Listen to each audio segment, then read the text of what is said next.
مومنو، کیا تم امید رکھتے ہو کہ یہ لوگ تمہارے دین کے قائل ہو جائیں گے؟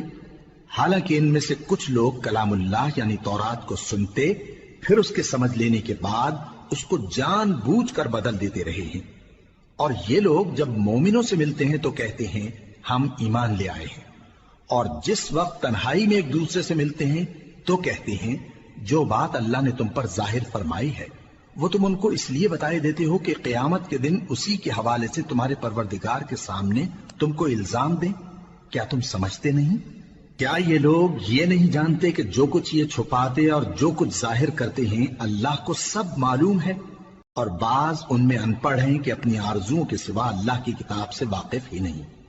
اور وہ صرف اٹکل سے کام لیتے ہیں۔ سو ان لوگوں پر افسوس ہے جو اپنے ہاتھ سے کتاب لکھتے ہیں اور کہتے یہ ہیں کہ یہ اللہ کے پاس سے آئی ہے،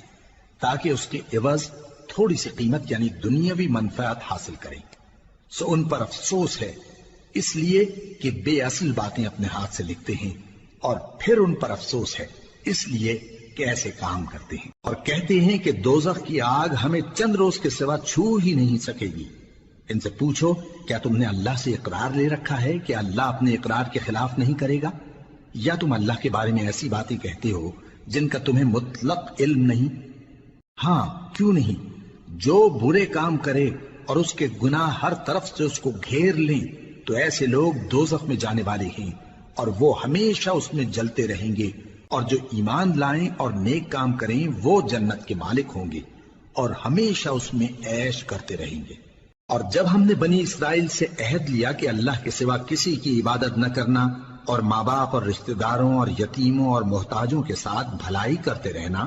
اور لوگوں سے اچھی باتیں کہنا، اور نماز پڑھتے اور زکوٰۃ دیتے رہنا، تو چند آدمیوں کے سوا تم سب اس عہد سے منہ پھیر کر پلٹ گئے۔ اور جب ہم نے تم سے عہد لیا کہ آپس میں کچھ تو خون نہ کرنا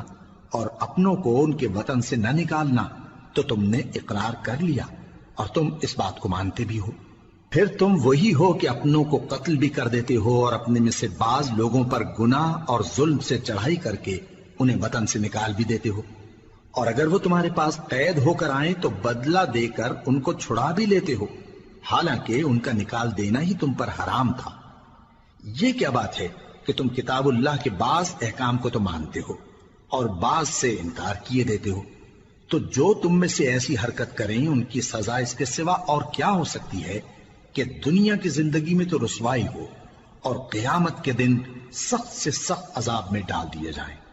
اور جو کام تم کرتے ہو اللہ ان سے غافل نہیں۔ یہ وہ لوگ ہیں جنہوں نے آخرت کے بدلے دنیا کی زندگی خریدی، سو نہ تو ان سے عذاب ہی ہلکا کیا جائے گا اور نہ ان کو اور طرح کی مدد ملے گی۔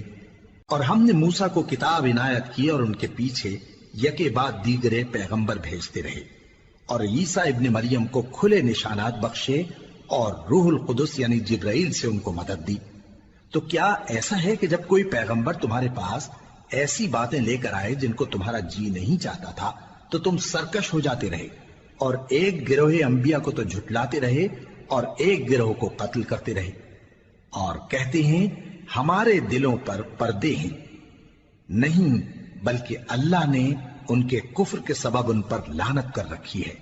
بس یہ تھوڑے ہی پر ایمان لاتے ہیں۔ اور جب اللہ کے ہاں سے ان کے پاس کتاب آئی جو ان کی آسمانی کتاب کی بھی تصدیق کرتی ہے، اور وہ پہلے ہمیشہ کافروں پر فتح مانگا کرتے تھے، پھر جس چیز کو وہ خوب پہچانتے تھے جب ان کے پاس آ پہنچی تو اس سے منکر ہو گئے،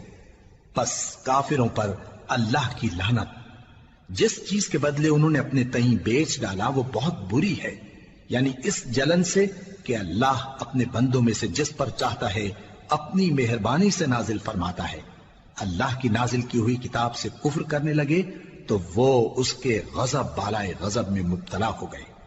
اور کافروں کے لیے ذلیل کرنے والا عذاب ہے۔ اور جب ان سے کہا جاتا ہے کہ جو کتاب اللہ نے اب نازل فرمائی ہے اس کو مانو،